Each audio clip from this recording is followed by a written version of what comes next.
Assalamualaikum warahmatullahi wabarakatuh.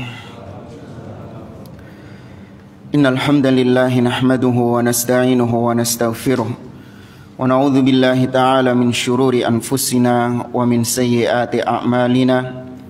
Man yahdihillahu fala mudhillalah wa man yudlil fala hadiyalah. Wa asyhadu an la ilaha illallah wahdahu la syarikalah wa asyhadu anna Muhammadan 'abduhu wa rasuluh. Ya ayyuhalladzina amanu taqullaha haqqa tuqatih wa la tamutunna illa wa antum muslimun. Ya ayyuhan nasu taqu rabbakumul ladzi khalaqakum min nafsin wahidah wa khalaqa minha zawjaha wa batha minhuma rijalan katsiran wa nisaa'a wattaqullaha alladzi tasaaluna bihi wal arham innallaha kana 'alaikum raqiba.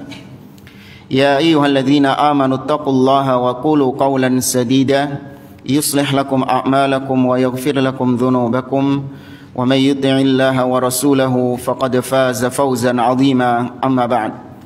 Fa inna asdaqal hadithi kitabullah wa khairal hadi hadi Muhammadin sallallahu alaihi wasallam wa syarral umuri muhdatsatuha wa kullu muhdatsatin bid'ah wa kullu bid'atin dhalalah wa kullu dhalalatin finnar. Ma'asyiral muslimin, ikhwani fillah, rahimani wa rahimakumullah. Kita teruskan kembali pembahasan kitab Nurus Sunnah wa Dhulumatul Bid'ah yang ditulis oleh Syekh Sa'id ibn Ali ibn Wahab Al-Qahtani rahimahullahu ta'ala. Kita masih dalam pembahasan tentang asbab al-bid'ah, yaitu sebab-sebab munculnya bid'ah atau asbab intisyaril bid'ah, sebab-sebab tersebarnya kebid'ahan di tengah-tengah kaum muslimin. Telah berlalu 6 sebab kebid'ahan atau 6 sebab tersebarnya bid'ah. Yang pertama adalah al-jahl, yaitu kebodohan, ketidaktahuan seseorang tentang agama Islam. Kemudian yang kedua adalah ittiba'ul hawa.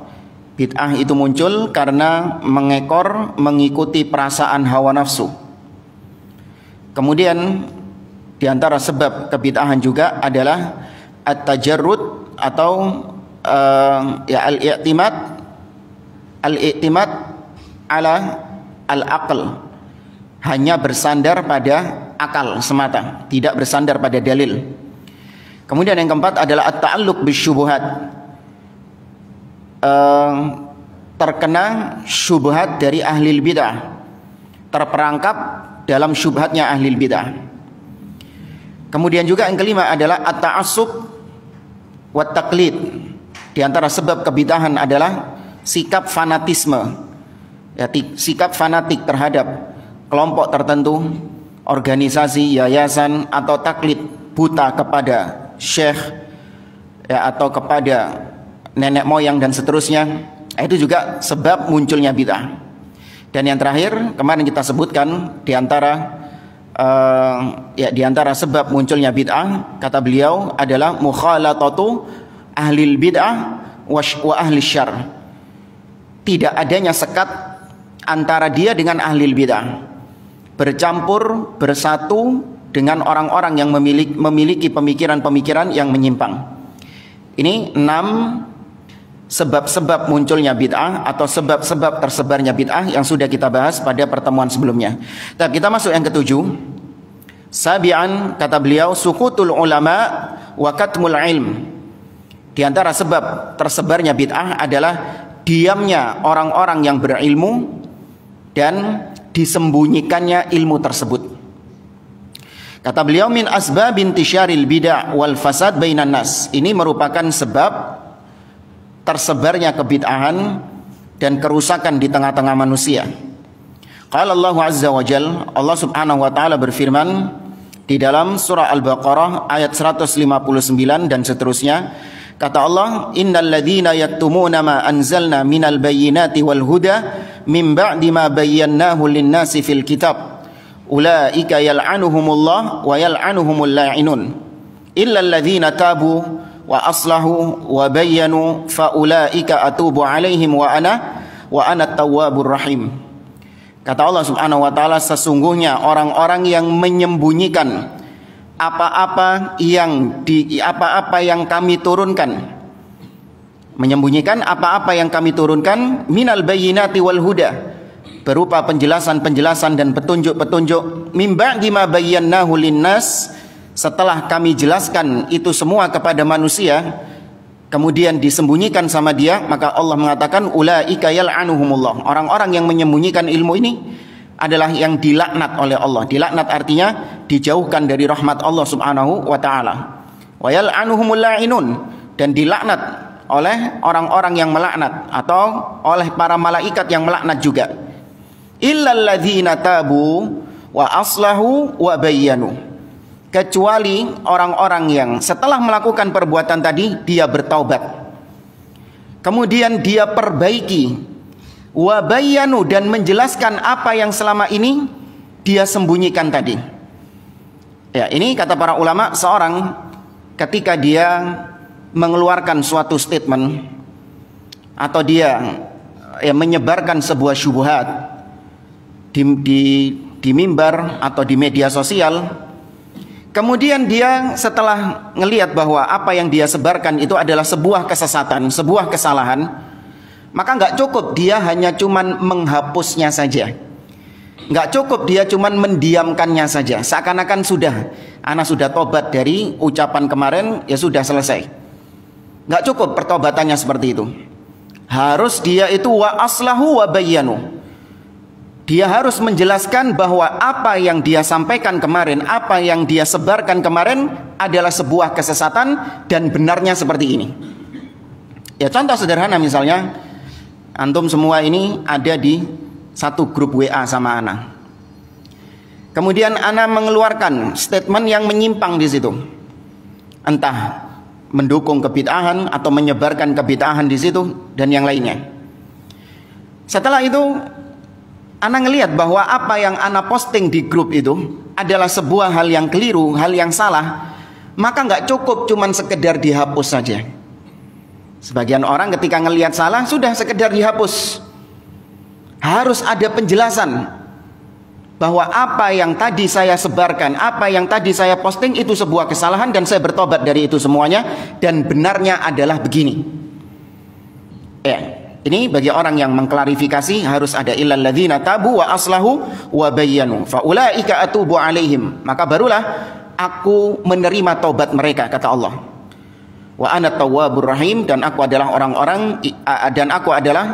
maha menerima taubat orang-orang yang bertaubat.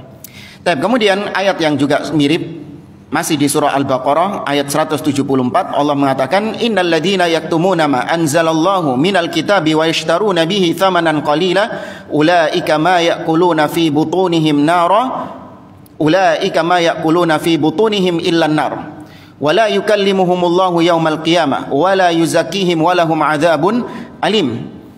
Kata Allah Subhanahu wa taala, sesungguhnya orang-orang yang menyembunyikan, yang diam terhadap apa yang Allah turunkan di dalam kitabnya, atau dia menjual ayat-ayat tersebut untuk ditukar dengan dunia yang murah, maka sesungguhnya mereka sedang memasukkan ke dalam perut mereka an-nar, api. Dan Allah tidak akan mengajak dia bicara pada hari kiamat. Allah tidak akan mensucikannya, dan baginya azab yang pedih di akhirat. Allah juga berfirman dalam surah Ali Imran ayat 187, wa id akhadallahu mitsaqal ladzina utul kitab latubayyinunnahu linnasi wa la taktumuna. Dan sungguh Allah telah mengambil perjanjian kepada orang-orang ahlul kitab, Yahudi dan Nasara. Perjanjiannya apa? Latubayyinunnahu linnasi wa la taktumuna. Wajib bagi kalian untuk menjelaskan kebenaran kepada manusia. Wala taktumuna, dan jangan kalian sembunyikan kebenaran tersebut. Ayat ini memang berkaitan dengan orang Yahudi yang menyembunyikan ilmu tentang nubuah Nabi Muhammad SAW yang ada dalam kitab mereka. Orang Yahudi mendapatkan wahyu dalam kitab Taurat mereka bahwa Muhammad SAW adalah Nabi yang diutus oleh Allah Azza wa Jalla. Namun informasi ini mereka sembunyikan. Padahal mereka sudah mengambil perjanjian dengan Allah Subhanahu wa taala, wajib menyampaikan apa yang Allah turunkan kepada mereka. fanabadhuhu wara'a dhuhurihim washtarau bihi thamanan qalila fabi'sa ma yashtarun. Akan tetapi wahyu Allah Subhanahu wa taala mereka buang ke arah belakang mereka, dan mereka ganti atau mereka jual ayat-ayat tersebut demi untuk mendapatkan dunia, supaya mendapatkan kedudukan. Ya, karena selama ini Bani Israel itu adalah bangsa yang dihormati oleh orang-orang Arab. Mereka merasa bahwa mereka ini adalah sya'bullahil mukhtar, bangsa yang dipilih oleh Allah Subhanahu wa taala. Ternyata Allah mengutus nabi terakhir dari kalangan bangsa Arab yang selama ini mereka anggap bangsa Arab ini lebih rendah daripada mereka. Maka kalau mereka beriman dengan nabi dari Arab, dari bangsa Arab, maka ini menurut mereka akan menurunkan kedudukan mereka, menurunkan pamor mereka. Maka mereka memilih untuk menyembunyikan informasi ini demi untuk menjaga pamor mereka, demi untuk menjaga kedudukan mereka.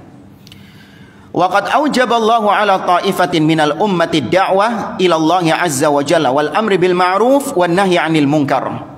Kata beliau, dan sungguh Allah telah mewajibkan kepada sebagian kelompok dari umat ini untuk dia berdakwah, mengajak manusia ke jalan Allah Subhanahu wa taala, untuk al-amru bil ma'ruf wan nahyi 'anil munkar, mengajak manusia untuk mengerjakan perkara-perkara yang ma'ruf dan mencegah mereka dari perkara-perkara yang mungkar. Allah berfirman, wal takum minkum ummatun yad'una ilal khair wa ya'muruna bil ma'ruf wa yanhauna 'anil munkar.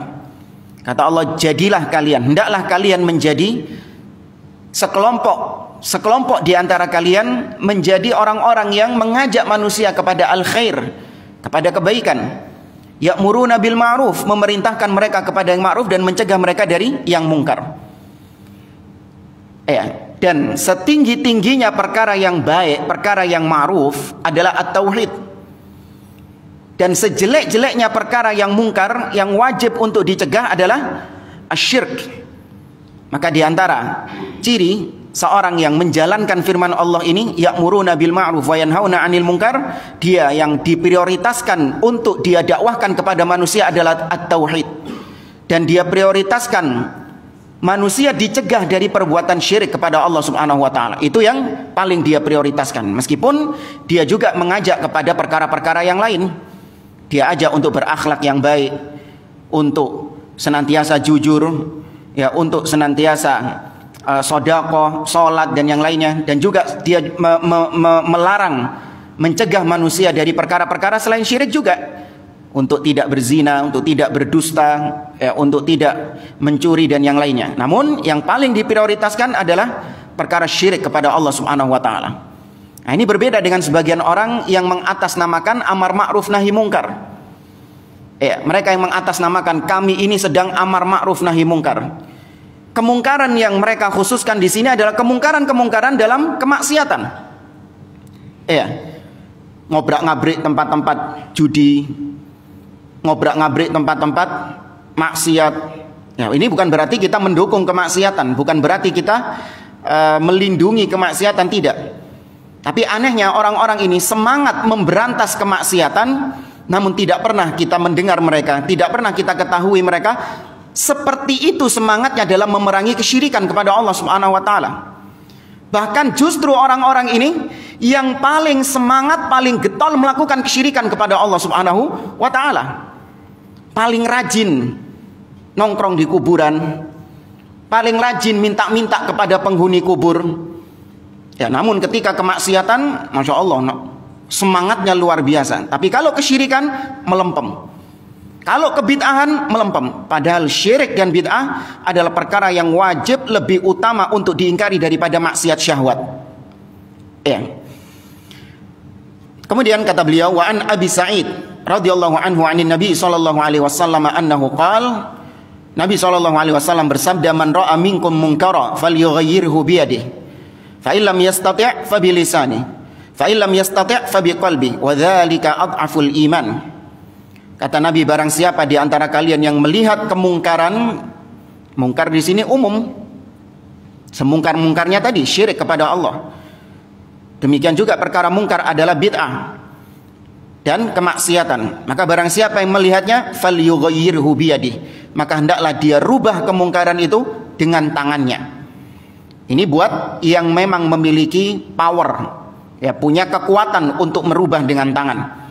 Seperti penguasa kepada rakyatnya, atau seperti suami kepada istrinya, kepada anak-anaknya, orang tua kepada anak-anaknya. Ini memiliki kekuatan. Tapi kata Nabi, fa illam yastati' fa bilisani. Kalau memang enggak memiliki kekuatan, maka merubah kemungkaran itu dengan lisannya. Fa illam yastati' fa biqalbi. Kalaupun enggak bisa dengan lisan, mungkin enggak ada ilmunya, ya, atau mungkin dilihat mudarat lebih besar, maka mengingkari di dalam hati, dalam artian dia enggak support, dia enggak setuju dengan apa yang mungkar yang terjadi di hadapannya itu. Wadzalika adhaful iman, dan ini selemah-lemahnya keimanan. Maka kalau sudah tahu hadis ini dengan penjelasan yang tadi kita sebutkan, nggak perlu ada pertanyaan, Ustadz, boleh nggak kita nggak ikut undangan bid'ah, ya, tapi kita cuman ikut nyumbang saja. Atau Ustadz, gimana keluarga saya sedang mengadakan acara bid'ah, saya nggak setuju dengan bid'ah itu, cuman karena ini keluarga, saya cuman sekedar datang saja, cuman duduk saja, tapi saya nggak ikut dalam acara itu. Nah, ini namanya dia tidak mengingkari dengan hatinya, karena perbuatan dia mendustakan ucapannya tadi yang mengatakan saya nggak setuju sama bid'ah itu. Kalau memang Anda tidak menyetujui, maka secara totalitas Anda nggak mau ikut berpartisipasi, wala nyumbang, wala hadir, wala nampak, nggak semuanya. Ibarat seperti misalnya kalau kemaksiatan, Anda tinggal di suatu kampung perumahan. Rencananya di kampung itu mau ngadakan acara dangdutan misalnya. Mau mengadakan acara dangdutan semalam suntuk. Warga dimintai sumbangan. Kalau Anda tidak setuju dengan perbuatan tersebut, Anda akan menolak dimintai sumbangan. Enggak, saya enggak mau. Tapi apakah ketika acara itu diselenggarakan, kemudian tahu-tahu Anda nongol di situ, meskipun Anda nggak ikut, tapi Anda cuma nonton, dalam artian dari kejauhan, atau mungkin Anda mengucapkan selamat kepada panitia, acaranya sukses dan yang lainnya. Gimana orang-orang yang selama ini ngelihat, katanya nggak mau nyumbang, tapi kok, berarti apa yang dia ingkari selama ini itu dusta. Kalau memang dia mengingkarinya, nggak setuju dengannya secara total. Wa hadzal hadits yubayyinu anna al-amra bil ma'ruf wa nahya 'anil munkar wajiban 'ala kulli ahadin 'ala hasabi hadhihi darajat. Hadis ini, kata beliau, menunjukkan bahwa amar ma'ruf nahi munkar itu wajib atas setiap individu sesuai dengan tingkatan-tingkatan yang tadi disebutkan oleh Nabi SAW. Ya, maka diantara tersebarnya kebid'ahan-kebid'ahan, karena di antara para orang-orang yang punya ilmu, para dai-dai, para ustadz-ustadz, dia punya ilmu tentang apa itu syirik, dia tahu apa itu bid'ah, dia memiliki ilmu tentang hal ini, namun dia sembunyikan, tidak dia sampaikan kepada umat ilmu ini. Khawatir mungkin nanti jamaahnya berkurang, atau followersnya di Instagram berkurang, subscribernya berkurang, ya, atau nanti di YouTube dikasih dislike, ya, tombol dislike dikasih, maka nggak disampaikan sama dia. Bahkan sebagian kita lihat ustadz-ustadz dai-dai yang membahas suatu kitab, ketika sampai pada pembahasan yang di situ pembahasan yang menurutnya sensitif, dilewati sama dia. Kitab-kitab yang umum dibahas, kitab Riyadhus Shalihin, Arba'in Nawawiyah, dibahas di situ tentang kesyirikan, dibahas di situ tentang kebid'ahan. Tapi ketika sampai pada penjelasan itu, kalaupun disampaikan, cuman kulitnya saja, sekedar menyampaikan saja, tidak dipahamkan betul bagaimana jamaah ini kesyirikan kepada Allah Subhanahu Wa Taala, kebid'ahan itu bagaimana, nggak dijelaskan sama dia. Dibiarkan ngambang begitu. Padahal dia punya ilmu tentang itu. Maka ini termasuk diantara penyebab tersebarnya kebid'ahan-kebid'ahan yang ada. Demikian juga Di antara yang disembunyikan adalah tentang kondisi orang-orang yang memang perlu untuk umat dijauhkan darinya. Fulan ini punya penyimpangan, fulan ini punya penyimpangan, fulan ini punya penyimpangan. Dia tahu kalau fulan itu ada penyimpangan, tapi dia diam terhadap penyimpangan tersebut.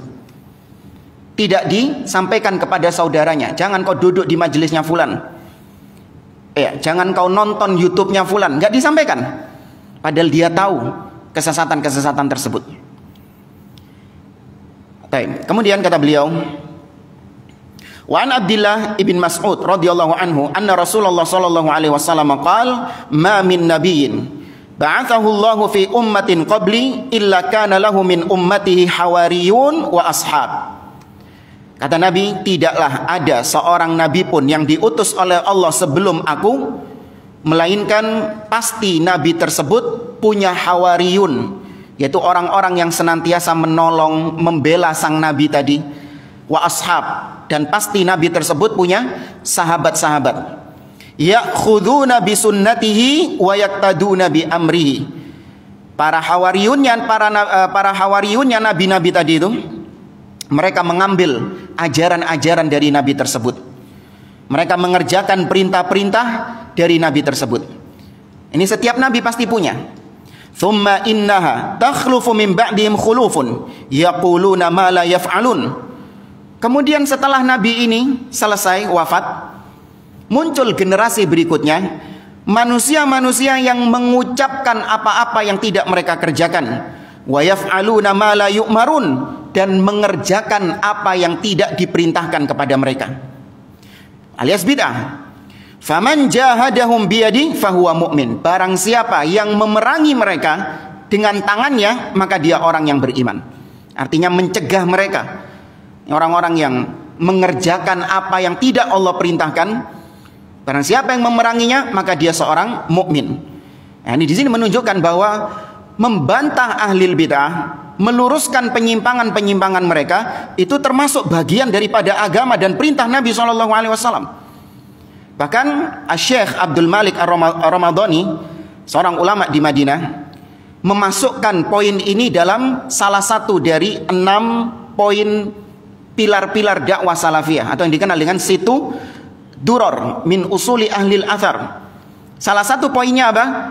Ar-raddu 'alal mukhalif minal amri bil ma'ruf wan nahyi 'anil munkar. Membantah orang-orang yang menyimpang, meluruskan syubhat orang-orang yang menyimpang, termasuk bagian amar ma'ruf nahi mungkar. Amar ma'ruf nahi mungkar, kalau orang awam mendengar kata-kata amar ma'ruf nahi mungkar, apa yang ada di benak mereka? Ngobrak-ngobrak diskotik. Amar ma'ruf nahi mungkar. Kalau dengar kata-kata amar ma'ruf nahi mungkar seperti itu orang awam. Padahal termasuk amar ma'ruf nahi mungkar membantah orang-orang yang menyimpang. Wa man jahadahum bilisanihi fahuwa mu'min. Barang siapa yang meluruskan mereka, membantah mereka dengan lisannya, maka dia seorang mukmin, kata Nabi. Wa man jahadahum biqalbihi fahuwa mu'min. Dan barang siapa yang memerangi mereka, meluruskan mereka dengan hatinya, dia juga mukmin. Wa laisa wara'a dzalika minal iman habbatu khardal. Dan tidak ada setelah itu keimanan meskipun sebesar biji. Ya, artinya sudah, ini tingkatan yang paling lemah, yaitu memerangi mereka dengan hati. Kemudian dari Abu Hurairah radhiyallahu taala anhu qala Rasulullah sallallahu alaihi wasallam, man su'ila an ilmin ya'lamuhu fakatamahu uljima yaumal qiyamah bilijamin min nar. Kata Nabi sallallahu alaihi wasallam, barang siapa yang ditanya tentang suatu ilmu yang dia ketahui ilmu tersebut, namun dia tidak menjawabnya, atau dijawab tapi dalam jawaban yang ngambang, jawaban-jawaban yang diplomatis kalau bahasa kita. Ditanya tentang sesuatu, jawabannya itu jawaban diplomatis, muter dari ujung timur sampai balik timur lagi. Dia ada poin yang dia jawab, muter-muter jawabannya. Tidak ada hasilnya. Maka barang siapa yang seperti ini, kelak di hari kiamat dia akan dibelenggu dengan belenggu yang terbuat dari api. Ini ancaman bagi orang-orang yang punya ilmu kemudian dia sembunyikan. Dan ini termasuk sifatnya Yahudi, sifatnya Bani Israel yang tadi kita sebutkan. Allah mengatakan Ya Bani Israil adhkuru ni'mati allati an'amtu alaikum wa aufu bi'ahdi ufi bi'ahdikum wa iyaya farhabun, sampai pada ayat wala talbisul haqqa bil batili wa taktumul haqqa, dan jangan kalian mencampur adukan antara hak dan batil, dan jangan kalian diam terhadap kebenaran. Ya, wajib disampaikan meskipun pahit. Allah Subhanahu wa taala juga melaknat orang-orang seperti ini. Dalam surah Al-Maidah Allah melaknat orang-orang Yahudi yang modelnya seperti ini. Allah mengatakan lu'inal ladzina kafaru min bani Israil ala lisani Dawud wa Isa bin Maryam. Telah dilaknat orang-orang kafir dari kalangan Bani Israel. Mereka dilaknat melalui lisannya Nabi Dawud alaihissalam dan lisannya Nabi Isa alaihissalam. Kenapa mereka dilaknat? Kanu la yatanahawna an munkarin fa'alu labi sama yaf'alun. Mereka tidak mau mencegah kemungkaran yang dilakukan oleh saudara-saudara mereka. Diam terhadap kemungkaran yang dilakukan oleh saudara-saudara mereka. Maka alangkah jeleknya apa yang mereka perbuat, kata Allah Subhanahu wa taala. Diriwayatkan Al-Imam Ahmad rahimahullah taala, beliau pernah didatangi oleh seorang yang bernama Ibnu Bundar atau Ibnu Bandar. Ibnu Bandar ini mengatakan kepada Imam Ahmad, "Inni la yashtaddu alayya an aqula fulan mubtadi'." Kata dia, "Wahai Imam Ahmad, sesungguhnya berat bagiku untuk mengatakan fulan ini ahlil bid'ah, fulan ini menyimpang, fulan ini enggak benar, fulan ini berat bagiku untuk mengatakan demikian." Apa jawaban Imam Ahmad? Idza sakatta anta wa sakattu ana famata ya'riful jahilu as-sahiha minas saqim. Kalau kau diam dan aku juga diam, maka kapan orang yang jahil, orang yang tidak tahu, kapan dia tahu mana yang baik dan mana yang buruk, mana yang hak dan mana yang batil? Ya, makanya pernah kita sampaikan, kalau nuruti kemauan sebagian orang, sudahlah, jangan kita ini membicarakan perkara-perkara yang sensitif. Jangan kita cari ribut, jangan kita cari permusuhan. Gak usah kau memperingatkan kalau fulan ini menyimpang, fulan ini menyimpang, fulan ini. Meskipun kau tahu fulan ini menyimpang, ya sudah cukup buat dirimu sendiri. Gak usah diberitahu kepada orang lain. Kalau kita nuruti mereka, di antara dampaknya adalah kitab-kitab hadis yang ditulis oleh para ulama, di situ diklasifikasikan mana yang sahih dan mana yang dhaif, mana yang maudhu. Dari mana pengklasifikasian kitab-kitab hadis ini? Dari mana jamaah? Dari menjelaskan keadaan perawinya. Di situ disebutkan aib-aib perawinya. Ketika disebutkan ada perawi bernama fulan bin fulan, maka para ulama ahli hadis mengatakan fulan kadzab. Ya, perawi yang bernama fulan bin fulan ini dia itu terkenal pendusta. Maka status hadisnya jadi apa? Dhaif, jadi lemah. Ada perawi namanya fulan bin fulan, maka para ulama mengatakan fulan bin fulan ini dia adalah perawi yang su'ul hifdzi. Apalannya buruk. Sering lupa. Maka disebutkan ilmunya tentang kondisi orang tersebut. Maka jadilah hadisnya apa? Dhaif, jadi lemah. Nah, kalau nuruti orang-orang sekarang, jangan bicarain orang, jangan mengatakan ini begini. Nggak jadi ini kitab-kitab hadis ini. Ini diantara tersebarnya kebid'ahan, yaitu diamnya orang yang berilmu, tidak mau menyampaikan kebenaran. Tapi kemudian yang kedelapan, di antara sebab tersebarnya bid'ah adalah at-tasyabbuh bil kuffar wa taqliduhum. Menyerupai orang-orang kafir dan mengekor kepada mereka. Min a'dhami ma yahdutsul bid'ah bainal muslimin. Ini termasuk di antara sebab yang besar, penyumbang terbesar tersebarnya bid'ah di antara kaum muslimin. Wa mimma yadullu ala dzalik hadits Abi Waqid Al-Laitsi radhiyallahu anhu, dan diantara yang menguatkan tentang hal ini bahwasanya taklid kepada orang-orang kafir, menyerupai orang-orang kafir, itu bisa menyebabkan munculnya bid'ah dalam agama, yaitu apa yang diriwayatkan dalam sebuah hadis dari seorang sahabat yang bernama Abu Waqid Al-Laythi radhiyallahu anhu tentang kisah sekelompok sahabat yang berangkat bersama Nabi SAW dalam peperangan Hunain.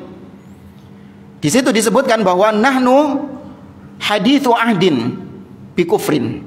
Sebagian sahabat yang ikut perang Hunain ini, kata mereka, kami adalah orang-orang yang masih baru anget masuk Islam. Artinya baru kemarin kami meninggalkan kekufuran, baru kemarin kami meninggalkan kesyirikan. Wa kanu aslamu yaumal fatah. Mereka baru masuk Islam ketika hari Fathu Mekkah. Qal famararna bi syajaratin. Kami pun ketika berangkat ke Hunain, kami melewati sebuah pohon. Faqulna ya Rasulullah, ij'al lana dzata anwat kama lahum dzatu anwat. Kami pun mengatakan kepada Nabi, wahai Rasulullah, buatkan bagi kami pohon dzatu anwat, yaitu pohon, istilahnya pohon yang dikeramatkan. Sebagaimana orang-orang musyrikin, mereka juga punya pohon dzatu anwat, pohon yang dikeramatkan. Wa kanu lil kuffar sidratun yaqufuna haulaha wa ya'liquna biha asnihatahum yad'unaha dzata anwat. Orang-orang musyrikin Quraisy, mereka itu punya pohon keramat yang mereka semedi di situ. Mereka ngalap berkah di situ, bahkan mereka gantungkan senjata-senjata mereka di pohon tersebut supaya sakti senjatanya. Maka ketika itu Nabi SAW mengatakan Allahu Akbar wa qultum, Allah maha besar, sebagai pensucian Allah dari ucapan mereka. Walladzi nafsi biyadihi kama qalat banu Israil li Musa ij'al lana ilahan kama lahum aliha. Demi Allah, ucapan kalian ini plak mirip seperti ucapan Bani Israel kepada Musa yang Allah abadikan dalam surat Al-A'raf. Allah mengatakan, kata Bani Israel, wahai Musa, buatkan kami berhala sebagaimana mereka memiliki berhala. Kemudian Nabi mengatakan, latar kabunna sanana man kana qablakum, sungguh kalian akan mengikuti jejak orang-orang kaum-kaum sebelum kalian. Terusannya di sini nggak diteruskan, tapi ada di halaman selanjutnya. Kata beliau, wa hadzal hadits fihi dalalatun wadihah ala anna at-tashabbuha bil kuffar huwa alladhi hamala bani Israil ala ay yatlubu hadha at-talab al-qabih. Hadis ini menunjukkan kepada kita bahwa tasyabbuh kepada orang-orang kafir itulah yang menyebabkan Bani Israel di zaman Nabi Musa, mereka meminta kepada Musa kesyirikan kepada Allah Subhanahu wa taala. Karena ngelihat orang-orang kafir berinteraksi dengan orang-orang kafir, kagum dengan mereka, maka menyebabkan sedikit-sedikit terpengaruh kepada kita. Makanya dalam hal ini Nabi SAW berusaha untuk menjauhkan umatnya dari bercampur dengan orang-orang kafir, hatta dalam masalah agama.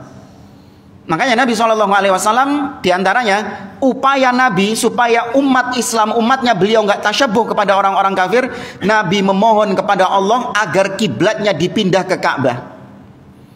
Itu disebutkan diantara tujuannya adalah supaya nggak jadi satu kiblat dengan ahlul kitab. Karena dulu kiblatnya di mana? Al-Aqsa, dan itu kiblatnya ahlul kitab juga. Ya, apalagi hari-hari seperti sekarang ini sedang ramai di sana, di mana orang-orang Yahudi mereka semakin ngotot atau semakin ngebet untuk segera menguasai Masjid Al-Aqsa yang mereka sebut dengan Temple Mount atau Bukit Suci, yang dulu di sana dibangun kerajaannya Nabi Sulaiman alaihissalam. Itu kiblatnya mereka juga. Maka demi untuk supaya orang Islam, kaum muslimin, umat Nabi Muhammad SAW tidak tercampur kiblatnya dengan ahlul kitab, Nabi meminta kepada Allah agar kiblatnya dipindah ke Ka'bah, disendirikan ke Ka'bah. Dan Allah abadikan dalam surah Al-Baqarah, qad nara taqalluba wajhika fis sama' falanuwalliyannaka qiblatan tardaha fawalli wajhaka syatral masjidil haram. Sungguh kami melihatmu wahai Muhammad sering menatap ke arah langit. Ngapain Nabi lihat-lihat langit? Allah di atas. Nabi sering menatap ke arah langit. Artinya Nabi sering meminta kepada Allah agar kiblatnya dipindahkan. Falanuwalliyannaka kiblatan tardoha. Maka kami akan memindahkan arah kiblat yang tardoha, yang engkau inginkan, engkau ridhoi. Fawalli wajhaka syatral masjidil haram. Maka palingkan dirimu ke arah masjid al-haram. Demikian juga dalam masalah puasa, ya, puasa Ramadan atau puasa-puasa biasa yang dikerjakan oleh seorang muslim. Orang Yahudi ahlul kitab juga melaksanakan puasa, tapi Nabi ingin supaya jangan sampai sama mirip antara ibadahnya kaum muslimin dengan ibadahnya orang-orang ahlul kitab. Maka untuk membedakan hal tersebut, Nabi SAW, ya tentunya dengan wahyu dari Allah, disyariatkannya adanya apa kalau puasa? Sahur.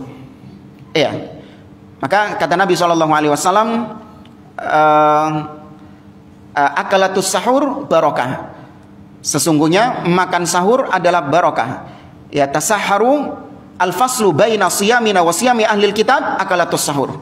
Pembeda antara puasa kita dengan puasanya ahlul kitab adalah makan sahur. Puasa Asyura tanggal 10 Muharram juga dikerjakan oleh orang-orang ahlul kitab. Orang-orang Yahudi melaksanakan puasa tersebut. Tapi supaya tidak terjadi tasyabbuh, meskipun niatnya kita nggak tasyabbuh, tapi Nabi berusaha jangan sampai ada kemiripan antara Islam dengan ahlul kitab. Maka kalau puasa Asyura, apa yang disyariatkan? Puasa sebelumnya. Ya, puasa 1 hari sebelumnya. Ini diantara pintu-pintu yang Nabi ingin supaya umat Islam tidak jatuh ke dalam tasyabbuh. Padahal niatnya nggak tasyabbuh. Wa huwa alladhi hamala ashaban Nabi sallallahu alaihi wasallam ala ayyas'aluhu ayyaj'ala lahum syajaratan yatabarrakuna biha min dunillahi azza wajal. Dan ini juga yang menyebabkan para sahabat Nabi SAW minta kepada Nabi untuk dibuatkan pohon keramat agar mereka bisa bertabarruk di sana. Semuanya itu karena mengekor kepada orang-orang kafir. Ya kan jelas tadi dari narasi hadisnya, ija'al lana ilahan, ija'al lana ya Rasulullah, ija'al lana dzata anwat kama lahum dzatu anwat. Wahai Rasulullah, buatkan bagi kami pohon keramat sebagaimana ini bentuk tasyabuhnya di situ. Mereka ngelihat orang kafir, mereka punya ini ya, kok kita enggak gitu. Mereka punya gini ya, kok kita enggak. Nah, ini disebutkan juga di antara bentuk tasyabuhnya kaum muslimin dengan orang-orang ahlul kitab, yaitu adanya bid'ah peringatan hari lahirnya Nabi SAW. Bid'ah peringatan maulid Nabi SAW. Karena mereka melihat orang-orang Nasara, mereka merayakan hari lahirnya Nabi Isa alaihissalam. Kenapa di umat Islam kok tidak ada merayakan hari lahirnya Nabi Muhammad SAW? Kok orang Nasara lebih memuliakan nabinya daripada kita umat Islam? Padahal kalau disandingkan mana yang lebih mulia, Nabi Muhammad SAW atau Nabi Isa alaihissalam? Nabi Muhammad. Maka kita lebih layak untuk merayakan hari lahirnya Nabi Muhammad SAW daripada Nasara merayakan Natal, Christmas. Maka jadilah perayaan itu, karena ngelihat kepada orang-orang kafir, kok kita nggak punya perayaan seperti itu.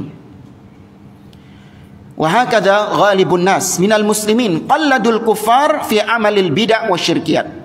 Demikianlah sebagian kaum muslimin, mereka taklid kepada orang-orang kafir, mengikuti perbuatan bid'ah mereka, syirik mereka, ka'ayadil mawalid, seperti hari-hari raya maulid, wa bid'il janaiz. Demikian juga dalam jenazah, dalam bab jenazah.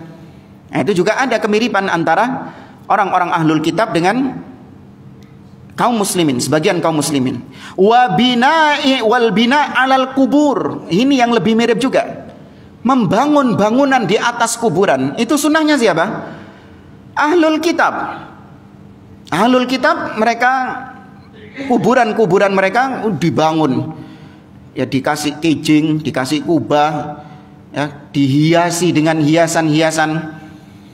Sedangkan kuburannya kaum muslimin gundukan tanah sama watu. Ketika mereka ngelihat kok apian kuburannya kono ya. Padahal ini orang-orang kafir. Mereka orang yang dilaknat, mereka orang yang masuk neraka. Tapi kok bagus, kok kuburannya Islam cuman gundukan tanah sama watu. Gara-gara ngelihat kuburannya orang kafir api, maka muncul dalam diri mereka, kita umat Islam harus lebih api kuburannya daripada mereka. Akhirnya beneran lebih api jamaah. Sampai kayak kamar manten gitu. Kita lihat itu. Lengkap kembang melati ini, ati onok payung-payungan nih segala. Ini semuanya tasyabbuh kepada orang-orang kafir. Wala syakka anna tiba'as sanan babun min abwabil ahwa wal bid'ah wa yazidu dzalika wuduhan. Dan tidak diragukan lagi, mengikuti sunnahnya orang-orang kafir, ajarannya orang-orang kafir itu termasuk pintu-pintu kebid'ahan. Dan lebih jelasnya lagi, ini sambungan dari hadis tadi. Nabi SAW bersabda, la tattabi'unna sanana man kana qablakum shibran bi shibrin wa dhira'an bi dhira'in hatta law dakhalu juhra dabbin la dakhaltumuh. Kata Nabi, sungguh kalian akan benar-benar mengikuti langkah-langkah kaum-kaum sebelum kalian. Sejengkal demi sejengkal, sehasta demi sehasta, sedikit-sedikit. Sampai kalaupun orang-orang kafir itu masuk ke dalam lubang dob, ya dob jangan diartikan nyambi ya, beda. Memang mirip kayak nyambi gitu. Tapi dob ini adalah hewan pemakan biji-bijian. Apa namanya? Fora, herbivora. Ya bukan, kalau nyambi karnivora ya kan? Iya. Haram untuk dimakan. Adapun dob ini halal. Nek kolu. Nek kolu. Kalau antum di rumah ada internet, cari di Google, kalau bisa ngetik dalam bahasa Arab huruf dot sama ba. Sudah itu tok. Dot sama ba. Dot saudaranya sot. Dob. Dua huruf dok. Nanti di situ muncul hewannya seperti apa. Kata sebagian kawan-kawan kita yang dulu di Madinah, mereka pernah ditawari ketika main ke rumahnya teman atau ke rumahnya syekh, mereka ditawari daging, enak daging ini, dikasih tahu itu daging dob yang ada dalam hadis Nabi. Dan Nabi SAW dalam kisah dengan Khalid ibnul Walid, Nabi menolak untuk makan dob itu. Enak katanya, enak, dan dia belum lihat dob ini bentuknya gimana, enak dagingnya. Barang ketika pulang, kemudian sama dia dicari dob itu bentuknya gimana, langsung mual dia. Langsung mual dia. Tapi dob ini biasanya bikin lubang di padang pasir itu. Ada lubang-lubangnya di padang. Orang nggak mungkin masuk situ. Dan lapo mlebu kono gitu lah. Ngapain masuk situ? Tapi seandainya ada orang kafir masuk ke situ, kaum muslimin juga ikut masuk ke situ. Memang tidak terjadi. Tapi di sini kata Imam An-Nawawi rahimahullah, min syiddati tasyabuh, karena saking persisnya, saking nemennya kaum muslimin ini ikut kepada orang-orang kafir, sampai pada perkara-perkara yang nggak masuk akal mereka tetap ikut. Dan itu terbukti jamaah. Sebagian kaum muslimin mengikuti orang-orang kafir sampai pada perkara-perkara yang dia tahu itu perkara yang bodoh. Dia tahu itu perkara yang aneh, nyeleneh. Tapi karena dia lihat orang kafir yang dia ikuti ini keren, atau kekinian bahasa kita, maka diikuti. Dulu ada anak tetangga itu, dia itu ngikuti stylenya pemain bola, nggak tahu pemain bola. Ya ada pemain bola itu, anak nggak tahu siapa itu. Potongannya itu di model apa sih? Sini petal, terus ada ukiran-ukirannya gitu. Apa? Pokoknya potongan-potongan gitulah, aneh gitu potongannya. Dia potong kayak gitu. Terus kemudian tajak ngobrol, tak bilang, kon potongan kok ini elek kon. Bagusan yang kemarin kon. Cuman dia bangga. Oh nggak apa-apa, ini kayak fulan ini. Ini kayak fulan ini. Lho kon nurut anak kon iki elek. Iya jare wong-wong elek anjene. Tapi karena ini mirip dengan tokoh orang kafir idolanya, tetap dia bertahankan, bahkan bangga. Bahkan bangga dia. Padahal tahu kalau itu jelek gitu loh. Nah ini anak kecil ya. Ya mungkin ya wajar karena nggak tahu. Orang-orang yang sudah dewasa pun yang sudah keluar akalnya sama juga mengikuti orang-orang kafir dalam perkara-perkara seperti itu. Kita lihat fashion yang ada, dengan aurat-aurat yang terbuka. Tahu kalau bahwasanya padahal mereka sendiri malu pakai pakaian seperti itu. Ya, wanita-wanita yang pakai pakaian terbuka seperti itu, mereka sendiri malu. Tapi ya gimana? Karena memang orang-orang kafir katanya peradabannya maju, perekonomiannya maju, dan ini adalah style yang kekinian, mau nggak mau. Padahal mereka risih. Mereka risih jadi bahan tontonan lelaki. Mereka sendiri risih. Tapi ya mau nggak mau gitu loh. Lihat pada perkara-perkara yang akal sendiri menolaknya, mereka ikut. Nah, ini membuktikan benarnya sabda Nabi SAW. Ya, Nabi mengibaratkan kalaupun ada yang masuk ke lubang dop, dan itu nggak mungkin masuk ke lubang dop, tapi karena saking miripnya melok masuk ke lubang dop. Ya. Kemudian para sahabat bertanya, faman, siapa mereka? Para sahabat bertanya, ya Rasulullah, al Yahudu wan Nasara, apakah yang kau maksud itu adalah Yahudi dan Nasrani? Maka Nabi mengatakan, faman, siapa lagi kalau bukan mereka? Tapi di sini ada hadis yang masyhur, Nabi mengatakan, wa man tashabbaha biqaumin fahuwa minhum. Barang siapa yang menyerupai suatu kaum, maka dia termasuk bagian dari kaum tersebut. Kurang berapa menit? 5 menit, 4 menit. Baik jamaah, mungkin saya cukupkan sampai poin yang ke-8. Insyaallah pada pertemuan berikutnya kita masih ada 2 poin lagi, yaitu di antara sebab munculnya bid'ah adalah bersandar dengan hadis-hadis dhaif dan hadis palsu. Dan yang terakhir, meskipun bukan sebab yang paling akhir, yaitu al-ghulu, sikap ghulu, melampaui batas, berlebih-lebihan, terutama kepada orang-orang soleh. Dan insyaallah ini kita lanjutkan pada pertemuan berikutnya. Untuk kajian tafsir Sabtu besok diliburkan karena ana sedang safar. Insyaallah kita bertemu di pertemuan pekan yang akan datang. Hadza wallahu a'lam bissawab. Aqulu qouli hadza wa sallallahu ala nabiyyina Muhammad wa ala alihi wa sahbihi ajma'in. Walhamdulillahirabbil alamin. Wassalamualaikum warahmatullahi wabarakatuh.